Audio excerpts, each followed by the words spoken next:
अस्सलाम वालेकुम, आप देख रहे हैं प्रोग्राम बयानिया और मैं हूं आलिया शब्बीर। नाजरीन, इस वक्त पंजाब में जो 20 हलकों में ज़िमनी इंतखाबात होने हैं, इसमें सियासी गहमा गहमी अरूज पर है और अपनी अपनी इंतखाबी मुहिम चलाने के लिए उम्मीदवार तो पुरअज़्म है ही हैं, लेकिन इस वक्त जो लीडर्स हैं वो सरे फहरिस्त हैं, वो सामने आ गए हैं और इमरान खान साहब पाकिस्तान तहरीक इंसाफ के कैंडिडेट की इलेक्शन मुहिम को लीड कर रहे हैं और PMLN की जानिब से मरियम नवाज मैदान में हैं और वो सियासी राब्ता मुहिम शुरू कर चुकी हैं और मुख्तलिफ जलसों से, मुख्तलिफ इज्तिमा से उन्होंने खिताब भी किया है और आगे भी किए जा रहे हैं। ये 20 हल्के बहुत अहमियत के हामिल हैं और इस वक्त मरकज़े निगाह लाहौर के 4 हल्के हैं। 4 हल्के कौन सर करेगा, ये भी अहम सवाल है और इन 20 हल्कों का नतीजा जो भी होगा वो पंजाब का ताज उसके सर पे जाएगा ही जाएगा, लेकिन इसके साथ नेक्स्ट आइंदा आने वाले इंतखाबात हैं उसका भी फैसला हो जाएगा। बयानिए की जीत होगी या फिर जो रियासत बचाओ मुहिम है वो जीतेगी। इस पर बात करेंगे आज के प्रोग्राम में। मेरे साथ मोअज़्ज़ज़ मेहमान जो मौजूद है उनका आपसे तारुफ करवाऊं। हमें ज्वाइन किया है PMLN के सीनियर रहनुमा सदीक अल फारूक साहब ने। सदीक अल फारूक साहब, बहुत बहुत शुक्रिया प्रोग्राम में ज्वाइन करने के लिए। हमारे साथ है हसान खावर साहब, पाकिस्तान तहरीक इंसाफ के सीनियर रहनुमा है और स्पोक्स पर्सन भी रहे हैं पाकिस्तान तहरीक इंसाफ की पंजाब गवर्नमेंट जब थी। और हमें ज्वाइन किया है मज़हर बरलास साहब ने, सीनियर तज्ज़ियाकार हैं, सीनियर साफ़ी हैं। मज़हर बरलास साहब, आपको भी शुक्रिया, खुश आमदीद कहूँगी। हसान खावर साहब, आपको भी खुश आमदीद कहूँगी। प्रोग्राम का आगाज़ मैं चाहूँगी कि मज़हर बरलास साहब आपसे किया जाए। पंजाब के ये जो 20 हल्के हैं कितनी अहमियत रखते हैं आपके ख्याल से, जिस तरह से इनके ऊपर ज़ोर आजमाई की जा रही है, लीडर्स खुद मैदान में है, आपको लगता है कि यहाँ पर टफ मुकाबला है? देखिए, एक मुस्लिम लीग नून का बयानिया ये रहा कश्मीर में भी और इसके अलावा भी कि वो लोटों के खिलाफ बातें करते रहे। खुद मोहतरमा मरियम नवाज साहबा लोटों के खिलाफ बातें करती रही और आज वक्त ने उन्हें इस जगह ला खड़ा किया कि वो लोटों की मुहिम चलाने के लिए मजबूर है। और ज़ाहिर है एक इंतजामी जो मामलात है वो भी नून लीग इस्तेमाल कर रही है, मगर इसके बावजूद पाकिस्तान तहरीक इंसाफ ने मकबूलियत में इन सबको पीछे छोड़ दिया है। बल्कि रात मैंने एक प्रोग्राम में तो ये भी कहा कि भुट्टो से भी ज्यादा इमरान खान मकबूल है, इसलिए कि भुट्टो को मशरकी पाकिस्तान में कोई सीट नहीं मिली थी, बलोचिस्तान से कोई सीट नहीं मिली थी। उस वक्त जो खैबर पख्तूनख्वा सूबा सरहद था उससे सिर्फ एक अब्दुल खालिक खान जीत सका था, बाकी पंजाब और सिंध से भुट्टो जीत के तो हुकूमत उसने बनाई थी। तो इमरान खान का तो कोई जिला, कोई सूबा ऐसा नहीं जहां उसके पास सीटें ना हों या वो जीत ना सकते हों। तो इसलिए पॉपुलैरिटी में तो वो इन सब से आगे निकल गए। लेकिन पॉपुलैरिटी वोट डे को कैश कर सकेगी? मज़हर बरलास साहब, ये अहम क्वेश्चन है और मैं चाहूंगी कि मैं इसके ऊपर आती हूँ आपकी जानिब, लेकिन हमारे साथ पैनलिस्ट मौजूद हैं, उनकी जानिब भी जाती हूँ। हसान साहब, आपकी जानिब आती हूँ। हसान साहब, एक तो जाहिर है कि जैसे मज़हर बरलास साहब ने बात की है कि PTI का बयानिया, इमरान खान साहब का बयानिया मकबूल हो रहा है और उसको तक़वियत मिली है और उनकी पॉपुलैरिटी में भी इजाफा हुआ है। अब बात करते हैं कि ग्राउंड रियलिटी की और उसके साथ साथ ये करते हैं इलेक्शन डे की। तो ग्राउंड रियलिटी ये है कि आपके अपने ही लोगों में बहुत इख्तलाफात हैं और दूसरी बात ये है कि अब इलेक्शन डे जो पहले प्रैक्टिस रही है PTI की वो तो कोई अच्छी नहीं रही। इलेक्शन डे को मैनेज नहीं कर सकते आप लोग। अच्छा देखिए अलिया, मैं आपको बताऊं कि ग्राउंड रियलिटी इस वक्त ये है कि लोग जो है आज ही गैस की कीमतों में 335% इजाफा कौमी इक़्तिसादी कमेटी ने मंजूर किया है। पेट्रोल और डीजल की कीमतें आपके सामने हैं, बिजली के रेट बढ़ रहे हैं, आटा घी हर चीज की कीमतें आसमान से बातें कर रही हैं। ग्राउंड रियलिटी तो यह है कि गरीब आदमी का जीना मुश्किल हुआ और गरीब आदमी क्या मिडिल क्लास जो है वो स्क्वीज हो रही है। ग्राउंड रियलिटी ये है कि इस वक्त मुझे तो समझ नहीं आती कि कौन सा शख्स होगा कि इस हुकूमत को वोट देना चाहेगा। 2-3 बातें मैं आपसे कहूं कि देखें, एक तो सियासी बयानिया अपनी जगह, लेकिन जो मज़हर भाई ने बात की बड़ी इंपॉर्टेंट है कि एक तरफ आप लोग खुद लोटों की मुखालफत करते रहे और आज आप लोटों की कैंपेनिंग खुद कर रहे हैं, इससे इनको बड़ा सियासी नुकसान।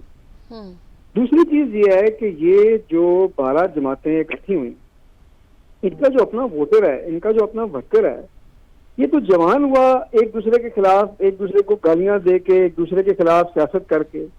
आज जब वो देखता है कि मेरा लीडर जो है वो छतरी पकड़ के खड़ा है बिलावल जरदारी की, तो जाहिर है कि उनका दिल भी जलता है। तो बहुत बड़ा डेंट इनको अपनी हरकतों से और अपने कोलिशन से पड़ा है। अच्छा, फिर ये है कि ये जो इन्होंने नैब के कवानीन के अंदर तरमीम की, जो 1100 अरब रुपया अपना उसमें से निकलवाया, ये भी लोगों को हिट किया। हम लोग तो पहले दिन से कह रहे थे इसलिए आ रहे हैं, तो लोगों को अब ये नजर आ रहा है और लोगों को ये भी समझ आ गई कि पिछले 3-3.5 साल इन्होंने सिर्फ लोगों को गुमराह किया महंगाई करके। क्योंकि पिछले ये यानी इकोनॉमिक नंबर्स की आपको बात कर रहा हूँ कि पिछले 2 महीने के जो हालात हैं वो पिछले 3 साल के हालात नहीं रहे। तो ये हालात जो हैं वो हुकूमत के लिए तो बहुत खतरनाक है। लेकिन हसन साहब, आपके लिए तो फायदेमंद साबित हो गए ना, आप लोगों के लिए फायदेमंद साबित हो गए। मैं आपको बताता हूँ, लेकिन उससे पहले एक बात। अच्छा, अब ये इनको भी नजर आ रहा है, अब इनको ये पता है कि अगर पंजाब में ये सीटें हम नहीं लेके जाते तो पंजाब में हमारी हुकूमत गिरेगी, और अगर पंजाब की हुकूमत गिर गई तो वफाक की भी हुकूमत नहीं चल सकेगी। तो ये पूरा सिस्टम जो है ये जमीन बोझ हो जाएगा। इसीलिए इस वक्त इनकी पूरी कोशिश इस चीज के ऊपर है कि प्री पोल रिगिंग का जो तरीका आज तक इन्वेंट हुआ है उसको अमल में लाया जाए, चाहे उसका ताल्लुक वोटों के इंदराज से हो, चाहे उसका ताल्लुक तरक्याती कामों से हो, चाहे उसका ताल्लुक पोस्टिंग ट्रांसफर से हो, और सो मच सो कि कोर्ट की रूलिंग है कि हमजा शहबाज जो है वो निगरान वज़ीर आला है जी, और वो उनकी वफाकी हुकूमत बिजली की कीमतें बढ़ा रही है, लेकिन और वो ये तो कहने कि हम सब्सिडी दे रहे हैं। नहीं, वो तो जाहिर है कि अभी वो पोस्टपोन हो गया ना, उन्होंने जो अभी रिलीफ देने की कोशिश की है वो पोस्टपोन हो गया जी बिल्कुल। और इलेक्शन कमीशन ने, जो आप वोट के इंदराज की बात कर रहे हैं, इलेक्शन कमीशन ने तो क्लैरिफाई कर दिया है कि भाई पुरानी वोटर लिस्टों पर वोट कास्ट होगा, नए वोट कोई इंदराज नहीं हुए। तो ये तो इलेक्शन कमीशन ने वजाहत कर दी है, आपका ये शिकवा तो सही नहीं है। हम अपनी ये तमाम जो हमारी शिकायत हैं ये लेके हम कोर्ट पे जा रहे हैं, लेकिन मैं आपको ये कह रहा हूँ कि इस वक्त जो है ना, जो आप ये कह रही हैं कि ये जो अनपॉपुलैरिटी है इनकी, क्या ये इनके जो वोट बैंक है उसमें डेंट पड़ेगा? मैं आपसे कह रहा हूँ 100% बढ़ेगा। और ये जो प्री पोल रिगिंग भी है ना, सवाल चले उनका तो पड़ेगा, आप लोग कैसे कैश करेंगे? मुझे तो ये डर महसूस हो रहा है कि पीटीआई की पॉपुलैरिटी तो 2018 के इलेक्शन में भी थी, लेकिन वो डे को कैश नहीं कर पाए थे। उस वक्त आपके वोटर उठे लेट थे, पोलिंग स्टेशन पे पहुंच नहीं सके, और आपके जो कैंडिडेट थे वो भी इतनी ज़्यादा एक्टिव नज़र नहीं आए थे। तो अब क्या वो आप सब जो पहले सारे आपके थे वो आप दुरुस्त कर लेंगे तरीक़ेकार को? इंशाल्लाह करेंगे। देखिए, तमाम जो सियासी जमातें होती हैं, तमाम लोग होते हैं, वो सीखते ही हैं और वक्त के साथ बेहतर होते हैं, और ये इलेक्शन भी अहम है। तो लेवल प्लेइंग फील्ड के ऊपर रहते रहते जो तैयारी है, जो हमारी प्रेपरेशन है, वो बिल्कुल इंशाल्लाह पूरी है। अब जो ये हरबे और तरह के हैं उसका मुकाबला हम कर रहे हैं, लेकिन लेवल प्लेइंग फील्ड के ऊपर ये किसी किस्म का कोई कंपटीशन हमें नहीं दे सकेंगे इंशाल्लाह 17 तारीख। जी ठीक है, हसन साहब साथ रहिए। मज़हर बरला साहब, आपकी जानिब आती हूँ। जैसे कि आप कह रहे हैं कि इस वक्त इमरान खान साहब की पॉपुलैरिटी गेन हो रही है और ये सब बेहतर हो रहा है पीटीआई के लिए, तो उसके लिए नतीजा मुख्तलिफ हो सकता है। क्या मुख्तलिफ होगा? आपको क्या लगता है? पंजाब गवर्नमेंट जो है नेक्स्ट वो पीटीआई की होगी? हसन कावर साहब ने बहुत सी उम्दा बातें की हैं। हसन कावर वैसे भी मैं मता हूँ इसलिए कि ये बहुत सोच समझ के और बड़े सही अंदाज में गुफ्तगू करते हैं। कभी इन्होंने कोई शेखी नहीं मारी, कभी इन्होंने कोई हकायक से हटकर, ऐसे होता है जैसे हमारे सियासतदान बड़कबाजी से काम लेते हैं, तो हसन कावर साहब ने कभी इस तरह बड़कबाजी से काम नहीं लिया। मैं ये समझता हूँ कि इमरान खान, इससे पहले भी आप भी आलिया देखती रही है, जो लोग भी हुकूमत से निकलते रहे उसके बाद उनको कोई पूछता नहीं था। ये वाहिद हुकूमत ऐसी निकली कि उसके दूसरे दिन ही लोग इमरान खान के साथ खड़े हो गए। नहीं, आप इसका क्रेडिट आप इसका क्रेडिट फिर ये पीडीएम को या पीएमएलएन को, पीपल्स पार्टी को देंगे कि उन्होंने सही वक्त पे इमरान खान साहब की हुकूमत को रुखसत कर दिया, तो आज वो दोबारा से इस पोजीशन में आ गए। मैं ये तो नहीं कहूँगा, लेकिन मैं ये कहता हूँ कि आज लोग मुआवजा करते हैं इमरान खान की हुकूमत लोगों का, तो इमरान खान की हुकूमत में देखिए 3 माह पहले यहाँ लोड शेडिंग नहीं थी, अब लोड शेडिंग है और बिजली भी महंगी है। लेकिन वो तो भाई सारे का लोड सारा शेडिंग वो सारे का सारा नहीं, मलबा पीटीआई के गवर्नमेंट पे डालते हैं कि भाई आपने नहीं एलएनजी वो नहीं डालने ली, से नहीं आपने हल कोई होगा ना। मंसूबा नहीं बनाया। एक देखिए इसको कैसे डालेंगे कि 3.5 साल लोड शेडिंग नहीं हुई, अचानक वो जिन खा गए, भूत खा गए या परियां ले गई बिजली हमारी, और फिर बिजली महंगी कर दी गई। अच्छा, फिर गैस को गर्मी में महंगा कर दिया गया, जिससे हमारी इंडस्ट्री जो है जो 30 साल बाद चलना शुरू हुई थी वो बैठ गई, वो खत्म हो गया काम। हम आपका इंडस्ट्री भूल जाए। हमारा काश्तकार परेशान हो गया। अभी चावल की काश्त हो रही है, चावल के लिए पानी चाहिए, और जिन इलाकों में चावल होता है, ये सदीकुल फारूक साहब भी जानते हैं, हसन खावर साहब भी जानते हैं कि वहाँ नहरी निजाम है, वहाँ तो लोग ट्यूबवेल से बिजली अपना पानी देते हैं, और चावल के लिए बहुत पानी चाहिए। और नॉर्मली हमारे ट्यूबवेल जो है वो डीजल से चलते हैं, और डीजल बहुत महंगा है। और यकीन कीजिए, मैं जनूबी पंजाब के और वस्ती पंजाब में चूंकि काश्त ज्यादा होता है चावल, तो मैं कई काश्तकारों से मिला हूँ, बड़े जिम्मेदारों से मिला हूँ, वो बेचारे परेशान हैं। बड़े से बड़ा जिम्मेदार भी परेशान है कि मैं क्या करूँ, इतना महंगा डीजल, मेरी चावल की फसल कैसे होगी। आपका ये ख्याल है कि दोनों चीजें हैं कि एक तरफ हुकूमत ने जो महंगाई की है और दूसरी तरफ इमरान खान का बयानिया है जो इस इंतखाबात जितवा सकता है पाकिस्तान तहरीक इंसाफ को। इस पर बात करेंगे मजीद, लेकिन एक ब्रेक के बाद। जी ठीक है मजहर साहब, ब्रेक शामिल कर लूँ, मजीद बात करती हूँ एक ब्रेक के बाद। Keep watching.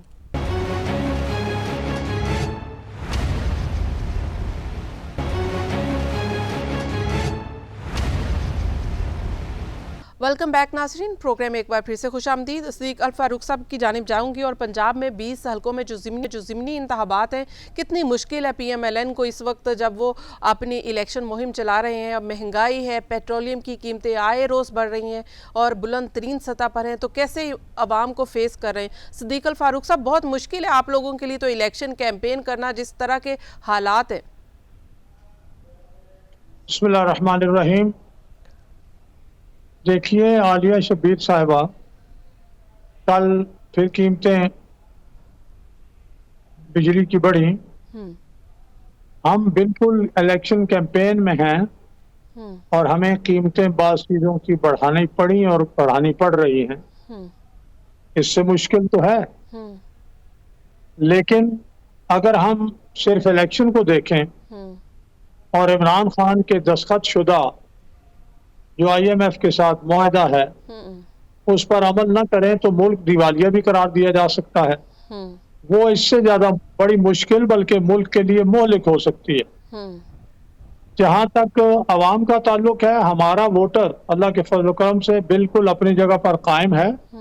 शिकायत कर रहा है कि महंगाई हो गई है, कीमतें बढ़ रही हैं, लेकिन साथ ही कह रहा है कि कीमतें कम करने की कोशिश करें। आपने स्टेट बैंक के एक्टिंग गवर्नर की प्रेस कॉन्फ्रेंस सुनी होगी, साथ ही वज़ीर आज़म शहबाज शरीफ साहब की जाहिर है शरह सूद में भी इजाफा कर दिया गया है, इंडस्ट्री कैसे चलेगी, ये सब कुछ भी तो मामला है ना। मैं अर्ज कर रहा हूँ, देखिए ये जो बातें सारी हैं ये कुछ महीने तक तो रहेंगी। ये ऐसे ही है कि इमरान खान ने मईशत का एक्सीडेंट करके हाथ पांव तोड़ के फेंक दिया और साथ ही पास खड़े थे मौसूफ कि मैं इसको उठाने नहीं दूंगा, मैं खुद इसका इलाज करूंगा, और वो इलाज भी नहीं कर पा रहे थे। तो ये रियलाइज करते हुए जो इनके साथी थे उन्होंने इन्हें छोड़ा, हमारे साथ मिले और हमने अदम एतमाद के लिए इन्हें हटाया। अब वो एक्सीडेंटेड मईशत जिसके हाथ पांव टूटे हैं, ब्लीड कर रही थी, अब उसका इलाज हो रहा है। उसके लिए मुश्किलात हैं लेकिन वो ठीक हो रही है इंशाअल्लाह। वोटर हमारा अपनी जगह कायम है। कोई ऐसा अक्लमंद नहीं है जो उधर इलेक्शन में उतरा हुआ हो उधर साथ कीमतें बढ़ाए, ऐसे कोई नहीं हो सकता। ये तो सियासी खुदकुशी हो गई ना, जाहिर है। मेरा मतलब है कि ये सियासत, एक बात हमारे लीडर कह रहे हैं कि क्या सियासत बचानी है या हमने रियासत पाकिस्तान को बचाना है। तो जिस तरीके से IMF, अगर आज IMF के जो मुआहदा है उस पर अमल न करें, कल IMF के नुमाइंदे भी यहाँ के बैठ जाएंगे, वर्ल्ड बैंक भी आ जाएगा, एशियन डेवलपमेंट बैंक वगैरह वगैरह। और कहेंगे जी हमारे कर्जे वापस करें, आप दे नहीं सकते तो आप दिवालिया हो गए हैं। और जब पाकिस्तान दिवालिया हो जाएगा तो फिर डॉलर खुदा ना खास्ता 300-400 रुपए का हो जाएगा, फिर और पता नहीं क्या क्या होता है, फिर आपका कोई जहाज किसी जगह लैंड नहीं करेगा, कोई इन्वेस्टर जो मुल्क के अंदर है वो भी भाग जाएंगे, कोई आएगा भी नहीं। इस वक्त तो ये सूरत हाल है नहीं, कि ये तो इन्वेस्टर समझ में आ चुके। गई, लेकिन हाँ। लोड शेडिंग वाला मामला जो है, लोड शेडिंग अब जो गैर इलानिया की जा रही है, ये क्यों की जा रही है? इसका मलबा तो आप पीटीआई की मैं उसका गवर्नमेंट पे नहीं जवाब डाल देता हूं, सकते। मैं उसका जवाब देता हूं। उसी गवर्नमेंट पे डालेगा, इसलिए कि जब कोयला सस्ता था कोयला वो ले लेते, कोयले से चलने वाले पावर प्लांट काम करते रहते, एलएनजी से चलने वाले सस्ती एलएनजी $4-5 उस वक्त वो ले लेते, नहीं ली। एक आपको याद होगा कि कोविड आया तो तेल मुफ्त दे रहे थे तेल वाले, कोई किसी से सौदा नहीं किया, और बल्कि फर्नेस ऑयल से बिजली बनानी, जो कारखाना खराब हुआ वो खराब है, परवाह नहीं की। ये वो सारा जो है मलबा इस वक्त पड़ा हुआ है। जी ठीक है, लेकिन हमें मैं उम्मीद चाहूंगी है इंसान इंशाअल्लाह खावर इसके अज़ीज़, ऊपर रिस्पॉन्ड कर दें, लेकिन क्योंकि मामला ये मईशत का और इस वक्त मुल्क को बचाने का है, आईएमएफ के कर्जे का है, तो मिफ्ता इस्माइल के बारे में तो खुद आपकी पार्टी के लोग कह रहे हैं कि शायद वो सही डील नहीं कर रहे, इसलिए इसहाक डार जो है वो आ रहे हैं, वो टैकल करेंगे। इसके ऊपर मैं सिद्दीक अल फारूक साहब आपसे चाहूँगी कि कमेंट ले।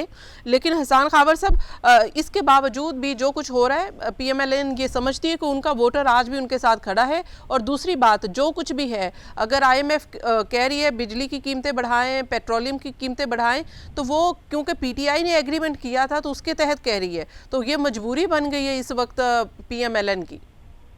तो पीटीआई का मुआहदा फिर ये इम्प्लीमेंट करवाने आए हैं, इसका मतलब तो यही हो गया कि पीटीआई ने जो मुआहदा किया था ये सिर्फ इसलिए आए हैं कि उस मुआहदे की पूरी तरह अमल दरामद कराएं। जाहिर है रियासत पाकिस्तान के वो सॉवरन गारंटी के तहत होता है ना, किसी भी नहीं, तो फिर आए क्यों? देखें, मैं आपको बताऊं, ये बिल्कुल ये रियासत और सियासत का मामला नहीं है। ये हम चीजों को ओवर कॉम्प्लिकेट करते हैं। मुल्क जो होते हैं ना, वो it is about the people. अगर लोगों को हम जिंदा रहने की जगह ही नहीं देंगे, अगर आपकी मईशत ही नहीं चलेगी, तो फिर क्या सियासत और क्या रियासत? बात तो लोगों की है। देखें, IMF के प्रोग्राम के हवाले से मैं वजाहत कर दूं, ये पहली दफा पाकिस्तान में IMF का प्रोग्राम नहीं आया। 22 प्रोग्राम आ चुके हैं। आज तमाम प्रोग्रामों के तमाम डॉक्यूमेंट्स IMF की वेबसाइट पे मौजूद हैं, आप कोई भी जाके देख सकता है। जब पहला साल आता है, पहली ट्रांच आती है, कंडीशंस और होती हैं, हुकूमतें गिव एंड टेक करती हैं, रिव्यू के वक्त वेवर्स मिलते हैं और बात करते हैं। अगर IMF की सारी बात मान के ही आपने डिफॉल्ट से मुल्क को बचाना है, फिर तो बात ही कोई नहीं। आज श्रीलंका डिफॉल्ट क्यों कर गया है? IMF तो इनकार नहीं कर सकता अपने मेंबर कंट्रीज की बात को। उसकी वजह यह है कि वो कंडीशन उनको काबिल कबूल नहीं है। तो आपने नेगोशिएट ही नहीं अगर किया, अगर आपने लोगों का सोचना ही नहीं, आपने सिर्फ पसली और स्पाइन दिखाई। जब उन्होंने कहा एंटी करप्शन की टास्क फोर्स बनाओ, आपने कहा नहीं। आपने कहा पेट्रोलियम डेवलपमेंट लेवी बढ़ाएंगे, पेट्रोल की कीमत बढ़ाएंगे, डीजल बढ़ाएंगे, गैस बढ़ाएंगे, बिजली बढ़ाएंगे, अवाम से जो कुछ निकलवाना निकलवा दें, खुदा के लिए टास्क फोर्स ना बनाए एंटी करप्शन पे। उन्होंने कहा जी नहीं, ये होगा। आज ये है, जब आप और आपके नैब की तलामीम से वो भी परेशान हो गए। तो अगर यही सिलसिला है कि आपने अपने मुफाद को आगे रखना है और मुल्क के मुफाद को पीछे रखना है, तो 3.5 साल आपने कहा कि जी हालात बड़े खराब हैं। लेकिन हसन साहब, आप लोग करप्शन का जो बयानिया लेकर आए थे, जो आप लोग करप्शन कह रहे थे कि करप्शन के केसेस हैं जिनको आपने जो एहतसाब करने आए थे, अब तो आप लोग खुद इससे पीछे हट रहे हैं। आप कह रहे हैं कि ये केसेस हमने नहीं बनाए, हमें नहीं पता किसने बनाए, हमें नहीं पता कौन इसमें, तो आप लोग तो खुद कुछ नहीं कर पाए। हाँ, नहीं देखें, नहीं, वो राणा सनाउल्लाह साहब के केस वाली एक और बात है, वो कोई और केस था। करप्शन के केसेस हमने बनाए हैं, लेकिन जो जिस मुल्क के अंदर एक जस्टिस सिस्टम काम करता है, जहाँ पे प्रोसिक्यूशन का अलग रोल है, जुडिशरी का अलग रोल है, आपके एंटी ग्राफ्ट एजेंसीज का अलग रोल है, वहां पे टाइम लगता है। आप हर बंदा जो टीवी देख रहा है, जो इस पैनल पे बैठा है, हमें अदालतों से वास्ता नहीं पड़ा। हमें नहीं पता कि किस किस तरह तारीखें ली जाती है, कैसे लटकाया जाता है चीजों को। अब ये समझना कि 2-3 साल के अंदर कैसे, पहले आप करप्शन ढूंढें, फिर आप उसको इन्वेस्टिगेट करें, केस रजिस्टर कराएं, प्रोसिक्यूट करें और कन्विक्शन भी करा दें। और जहां पे कन्विक्शन हो गई है वहां पे भी आप लोग बाहर बैठे हैं, तो पीछे रह गया। फिर कन्विक्शन नहीं हुई मियां नवाज शरीफ को। जहां कन्विक्शन हुई है वो हम वैसे नहीं मानते। जहां पे हमने खुद तरीके लिए हैं वहां पे हम कह रहे हैं फैसला नहीं होता। और जहां पे हमारे अकाउंटों से पैसे निकल आए तो हमजा साहब ने कहा जी हमारी बिजनेस ट्रांजैक्शंस हैं, अगर इसी तरह करना है तो फिर फैसला करने सारे जो है मोमिनीन बैठे हैं, फिर नहीं है इस मुल्क में करप्शन। गलत कहते होंगे खान साहब, हमारे मुल्क का वैसे ही बुरा हाल है, फिर नहीं होगी करप्शन, मान लेते हैं फिर ये अच्छा बात। हसन साहब, जाहिर है कि पंजाब की ज़िमनी इलेक्शन इस वक्त ज़्यादा इंपॉर्टेंट है, इसके ऊपर पीटीआई का भी फोकस है। इमरान खान साहब इलेक्शन कैंपेन खुद कर रहे हैं, तो जब वो अपने जितने भी अपने कारकुनान में जा रहे हैं तो वो उनसे ये सवाल नहीं कर रहे कि आप काफ लीग का कैंडिडेट लेकर आ रहे हैं, पीटीआई का कोई वजारत आला के लिए कैंडिडेट मौजूद नहीं है कि आप उनको ये वजारत आला दे रहे हैं, इस बात से खाइफ नहीं है आपके कारकुन? पहली बात यह है कि हमारी पार्टी के अंदर जब डिसीजन होना होता है तो तमाम लोगों की बात सुनी जाती है, लेकिन जब डिसीजन ले लिया जाता है तो लीडर की बात को सेकंड गेस नहीं किया जाता। ये नहीं होगा कि खान साहब का फैसला तो लोग कहेंगे खान साहब ऐसे कर रहे, ऐसी कोई बात नहीं है, उनके फैसले पे सबको फेथ है। दूसरी बात यह है कि सियासत की कुछ हकीकतें भी होती हैं, सियासत की कुछ रियलिटीज भी होती हैं। ये सारा जो मैथ है इसके नीचे वो तो नंबरों का है, सीटों के नंबरों का। अगर हमारे पास मेजोरिटी ज्यादा होती तो शायद ये ना करना पड़ता। अच्छा, ये 20 हल्कों में आप लोग क्या समझ रहे हैं कि आपके पास 20 हल्कों में आप लोगों की अपनी क्या कैलकुलेशन है, क्या देख रहे हैं आप लोग के आप लोग कितनी सीट गेन कर सकते हैं? और अगर सीट देखें, मैं आपको ये बताऊं कि अगर तो ये लेवल प्लेइंग फील्ड कुछ इन्होंने रहने दी और बिल्कुल ही जो है मतलब आउटराइट रिगिंग ना की, तो आप ये देखेंगे कि उस दिन इनके मुंह लटके होंगे। मेरे ख्याल में 2-3 सीटें भी अगर ये निकाल के हुकूमत तो बहुत बड़ी बात होगी, लेकिन अगर लेवल प्लेइंग फील्ड रही। ठीक है, जाहिर है। तो अगर आप सीट जीत जाते हैं तो आप फिर गवर्नमेंट बनाने के अपना वजीर आला लाने की पोजीशन में होंगे, तो अगर वजीर आला आ भी जाता है तो वो तो पीटीआई का है नहीं, तो आप लोगों को कोई ऐसा फायदा तो है नहीं, फिर सिर्फ ये एक पॉलिटिकल आप लोगों का सिनेरियो है जिसको डेवलप करने की कोशिश कर रहे हैं। यानी आपके ख्याल में कि अगर 186 लोग के वोट चाहिए और उसमें से जो शख्स वज़ीर आला बनेगा उसमें से 175 जो है वो पीटीआई के वोट होंगे, तो वज़ीर आला पीटीआई का नहीं होगा। ये ठीक है कि वो परवेज इलाही साहब हैं, लेकिन पीटीआई के पार्टनर्स होंगे ना, पीटीआई के वोट बैंक में बनेंगे तो बिल्कुल होगा। और हमारा मकसद वही है कि हमने फौरी और शफाफ इलेक्शन की तरफ जाना है। ये तो एक टेक्निकल चीज है, जाना उसी तरफ है, लेकिन बिल्कुल है। और खान साहब का ये फैसला सही है, सियासी हकीकतों को जो आपकी ग्राउंड रियलिटीज उनको देखते हुए लिया गया है और इसी के साथ इंशाल्लाह चलेंगे। राइट, यहाँ पे ब्रेक शामिल कर बात करेंगे, एक ब्रेक के बाद। Keep watching.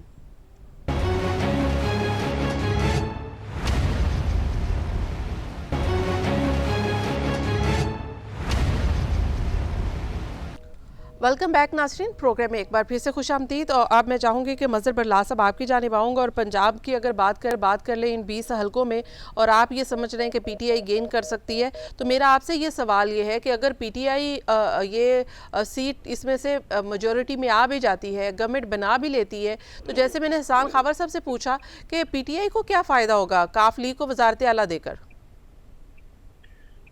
पीटीआई को फ़ायदा ये होगा कि पीटीआई जनरल इलेक्शन की तरफ चले जाएगी। पीटीआई को फायदा ये होगा कि जिस तरह आपको याद है 88 में नवाज शरीफ साहब वजीर आला बन गए थे और बेनजीर भुट्टो वजीर आजम बन गई थी, तो बेनजीर भुट्टो सिर्फ फैजाबाद तक की वजीर आजम थी, यानी इस्लामाबाद में महदूद होकर रह गई थी, और शहबाज शरीफ साहब इस्लामाबाद में महदूद हो जाएंगे। चूंकि केपी में पीटीआई की हुकूमत होगी, सिंध में पीपल्स पार्टी की हुकूमत होगी, बलोचिस्तान में बाप की हुकूमत है, पंजाब में पीटीआई और काफ लीग की हुकूमत बन जाएगी, तो शहबाज शरीफ साहब एक डिस्ट्रिक्ट के वजीर आजम बन के रह जाएंगे। तो शहबाज शरीफ साहब बेहतर फिर यही समझेंगे, उनके पास यही रास्ता होगा कि वो असेंबली डिसॉल्व कर देंगे। दूसरा ये है कि पीटीआई जब एक बड़े सूबे में हुकूमत बनाने में इत्तेहादियों के साथ कामयाब हो जाएगी और उनके लिए फिर मुनासिब रास्ता होगा कि वो बेहतर तरीके से जनरल इलेक्शन में जा सकेंगे। आप देखिए कि जब से ये जो अब पता नहीं उनको वजीर आला कहना भी चाहिए नहीं कहना चाहिए, बस वो आर्जी सा बंदोबस्त है, वो मुंतखब वजीर आला तो नहीं है हमजा शहबाज, क्योंकि ये तो सुप्रीम कोर्ट ने कहा है, मैं खुद से तो नहीं कह रहा।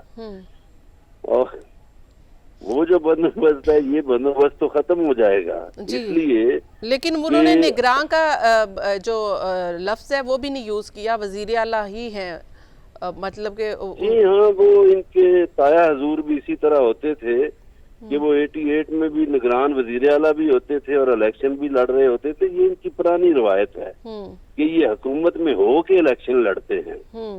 ये तो इनका है, एक पुरानी रीत रवायत है। नहीं तो आप क्या समझ रहे हैं कि आपका ख्याल है कि पीटीआई जीत सकती है यहाँ से, ये 20 सीटों में जीत कर अपना वजीर आला ला सकती है? 20 में से 16-17 सीटें तो पीटीआई आराम से जीतेगी। जीतने तो उन्हें ज्यादा चाहिए, लेकिन इलेक्शन डे पे आधा इलेक्शन तो इलेक्शन डे होता है। एग्जैक्टली। तो पीटीआई का तो जैसे मैं खुद भी कह रही थी कि पीटीआई जी आज भी मेरी सुबह पीटीआई के रहनुमाओं से, फवाद चौधरी वगैरह से बात हुई। मैंने उनसे कहा कि अगर तो आप लोगों ने पैरा पूरा दे दिया तो आप लोग 20 की 20 सीटें जीत जाओगे। पैरा देने की बात है, क्योंकि आपका मुकाबला उनसे है जो धांधली के सारे हुनर जानते हैं। क्योंकि आपका मुकाबला उनसे है जिन्होंने आते ही अफसरान अपनी मर्जी के उखाड़ पछाड़ कर दी और पुलिस का और इन लोगों का बेहतर इस्तेमाल करना जानते हैं और उन्हें इलेक्शनों का तजुर्बा है ज्यादा आपसे। तो वो मुझे कह रहे थे हम पैरा तो पूरा देंगे। तो अगर पैरा दे दिया तो फिर वो जीत जाएंगे, क्योंकि वोट ये जो सदीक फारूक साहब कह रहे हैं ना, नाराज नहीं है। मैं बड़ी माजरत से, मेरे भाइयों जैसे हैं सदीक फारूक, वो मेरे भाई जो बंदा 20-25 हजार रुपया कमाता है वो कैसे गुजारा करे, वो कैसे आपके हक में सजदे करे। आपके वजीर आजम कह रहे हैं कि हमें लोग बददुआएं देते हैं, लेकिन जाहिर है वो कह रहे हैं ना कि रियासत को बचाना था। वो ये कह रहे हैं रियासत को बचाना था, तो क्या करते? रियासत को बचाना है तो मुआशी ये कहते हैं ना 2.5 लाख की बात करे तो बोले आसफ जरदारी को और नवाज शरीफ को वो अपने पैसे लेके आए इस मुल्क की खातर। अगर रियासत इनको इतनी अजीज है, रियासत अजीज नहीं है, मुकदमात खत्म कराना अजीज है। कौन कहता है रियासत अजीज है? रियासत अजीज होती तो ये लूट मार करके बाहर पैसे ले जाते। जी ठीक है, मजहर साहब साथ रहिएगा। सदीक फारूक साहब रिस्पॉन्ड करना चाहेंगे कि अब मजहर साहब जो कह रहे हैं? जी मजहर बरलास साहब माशाल्लाह दोस्ती है हमारी, हम बहुत एक दूसरे का एहतराम करते हैं, लेकिन ये बात भी है कि वो नुक्ता नज़र पीटीआई का ही पेश कर रहे हैं। मुकदमात ख़त्म कराते हैं। कौन सा मुकदमा ख़त्म कराया हमने? यानी हमें अभी तक ECL से हमारे मिनिस्टर नहीं निकले और अदालत से वो जो एसेट रिकवरी सेल का इंचार्ज है बैरिस्टर, उसको मिला और वो मुल्क से भाग गया। उसको तो ECL से वो निकल गया। अच्छा, इस तरह बाकी मामलात जो हैं दिनों में जमानतें हो रही हैं इनकी, पीटीआई वालों की। लेकिन एक बात जो इन्होंने कहा राना सनाउल्लाह का कि केस इन्होंने नहीं बनाए, तो राना सनाउल्लाह पर केस किसने बनाया? अब तो ये बयान सामने आ गया ना अपना फवाद चौधरी का कि जब ये केस लेके आए तो मैंने कहा कि क्या कर रहे हो, ये तो केस ऐसे, ये झूठा केस मत बनाओ। इसके अलावा आप देख लीजिए कि मुकदमे इन्होंने जो बनाए, नवाज शरीफ को जो सजा सुनाई उसकी वीडियो उस जज की अरशद मलिक की तो सुन लेना, वो बेचारा मर भी गया। उसने क्या कहा है, किसने ब्लैकमेल किया। अच्छा, शहबाज शरीफ पर जो बैरून मुल्क इन्होंने केस लंदन में बनाया, वो वहां की अदालत ने जनाब अली उन्हें बरी कर दिया बाइज्जत। ब्रॉड शीट वाला मामला, नवाज शरीफ साहब से माफी भी मांगी और हरजाना भी दिया। यहाँ साफ पानी केस, उसका क्या अंजाम हुआ? बरी हो गए। तो भाई केसेस जिस तरह से बनाए गए हैं, चाहे एहसन इकबाल हो, चाहे पीपल्स पार्टी के दोस्त हो, चाहे शायद खाकान, जितने भी हैं, ये किस तरह केस बनाए गए हैं। तो मजहर बरलास साहब लिखते भी बहुत है माशाल्लाह और कानून नगार हैं। तो ये भी तो देखे ना। दूसरी बात ये है, धांधली के बारे में हम ज्यादा जानते हैं, हम ये कर रहे हैं। ये अपना डस्का का इलेक्शन जिन्होंने कराया है, यानी धांधली के बारे में हम ज्यादा जानते हैं, और डस्का में जो धांधली की है और उसमें वो रिपोर्ट सामने आ गई है, वो रिपोर्ट शायद मेरे ख्याल में अभी तक चूंकि बहुत कछुए की कमर पर रखी हुई है और अपना जा रही है इनकी तरफ, बरलास साहब की तरफ अभी पहुंची नहीं है इनकी तरफ। जब पहुंचे ये पढ़ लें, फिर उसके बाद बताएं कि वो रिपोर्ट क्या कह रही है। सदीक फारूक साहब, मजहर बरलास साहब का तज्जिया तो ये है कि भाई 20 की 20 सीटें पीटीआई जीत रही है, सिर्फ इलेक्शन डे का मसला है सिर्फ, क्योंकि आप लोग तो मैनेज करना भी जानते हैं, धांधली करना भी जानते हैं। नहीं, बरलास साहब अगर इस तरह तज्जिया करें तो 20 में से 40 सीटें भी दे सकते हैं पीटीआई को। बिल्कुल जी। मजहर साहब मेरी बात सुन रहे हैं ना? सदीक फारूक साहब, मैं तो उस इलेक्शन को भी जानता हूँ जिसमें आईएसआई से पैसे लिए गए, उसकी भी बात करें ना। फिर मैं वो भी इलेक्शन जानता हूँ 90 का, जिसपे बेनजीर भुट्टो ने व्हाइट पेपर शाया किया। फिर 96-97 में जो इलेक्शन हुआ जिसमें पीपल्स पार्टी बेचारी 17 सीटों पर आ गई थी। तो ये तो ना कहे ना कि आप लोगों को तजर्बा नहीं, तजर्बा तो है ना बहुत। मैं आपकी इस बात का भी जवाब देता हूँ। जी जी सिद्दीक अल फारूक साहब, बात ये है कि आप जो बात कर रहे हैं, इलेक्शन में कुछ करने वाले आपको पता है वो लोग हैं जिन्होंने इमरान खान के 18 के इलेक्शन में 95% जो फॉर्म 45 है उन पर दस्तखत ही नहीं होने दिए, पोलिंग एजेंट्स के, उन्हें निकाल बाहर किया। वो इलेक्शन रिजल्ट रिपोर्टिंग मशीनें बंद कर दी। इसलिए अगर आपने धांधली इधर भी देखें, वो तो उस वक्त क्या था क्या नहीं था। हम जब भी आए अल्हम्दुलिल्लाह पूरे साफ सुथरे इलेक्शन लड़े हैं। और ये बात मुस्लिम लीग नून की लीडरशिप के साथ कि उन्होंने हमेशा इकोनॉमी को बेहतर किया है। अब 2.5 महीने में, या आज 9 तारीख है, कल 10 तारीख होगी, खुदा करे मामलात सारे दुरुस्त रहें। 3 महीने में बहुत सी छुट्टियां, और 3 महीने में हम इतने बेवकूफ हैं कि ये सारा कुछ हम करके अपने खिलाफ जनाब मुकदमा बनाएं। नहीं, अवाम को मालूम है कि हमारे दौर में क्या कीमतें थी, जब हमारी हुकूमत ठीक ठाक थी।